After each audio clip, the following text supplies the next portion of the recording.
Ladies and gentlemen, I just happened to be in Mississippi again, around here by Pitts Memorial Cemetery. And I was just thinking about you in light of all the things that you and I have gone through. I was out here most recently because it was in reference to a friend of mine that was born during the time of the Depression. And he happened to live to see the first black president of the United States. And he also got a chance to live and see the worst president of the United States. The best, first black, Barack Obama. The worst ever, Donald J. Trump. And so, ladies and gentlemen, when I really think about you and I think about all I've been exposed to while living in this body on this earth at this time, and when it starts talking about God and love and all that is about, I don't really want to hear anyone preach. I don't want to hear a soul preach to me, because to me it's nothing but speech and lies by people that know nothing about God. And I say that, ladies and gentlemen, because here, my mission on earth here, whether it was given to me by God divinely or whether it's something that I just came up with that I want to mark my life as being representative of. And my message is not a threat to the past. My message is not a threat to the past.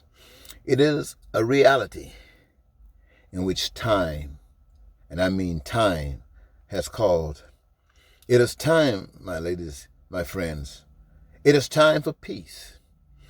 It is time for prosperity. It is time for freedom. You know it is. It's time for the joy of life. It is time for the fulfillment of dreams.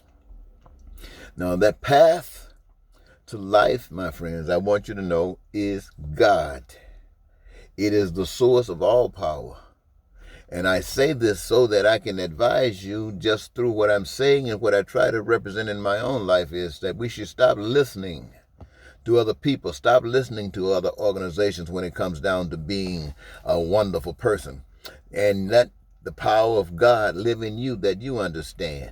And if there's something that's better than that, if you're true to what you're doing, you'll be glad to see something that takes you higher, and you will follow. This is the path, my friends. This is, I ask you to listen. Please listen. Listen and respond in a way that would give you an opportunity to never have to live without food or clothing or shelter.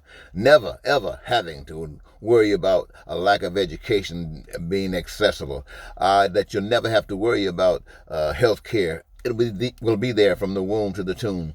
And the assurance that it is, everyone that benefits from the products, everyone that benefits from that which is made, engage themselves in that process and create a multitude, an abundance of goods and services to fill that reservoir, that not one single individual, wherever this practice is being made, will ever be a victim in the pain and suffering that humankind can take away.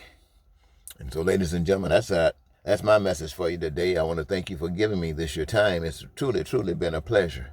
I'm not asking you to believe me what I said, ladies and gentlemen. I've given you the message that I have learned. Now, I would advise, though, however, that maybe you would consider, if you have a relationship with God, pray about it. Ask God about it. Is there anything there in it for you? And if so, then you do accordingly. You make your decision. If not, then you do accordingly. You make the decision. But I'm not asking you to believe me. I'm just sharing with you.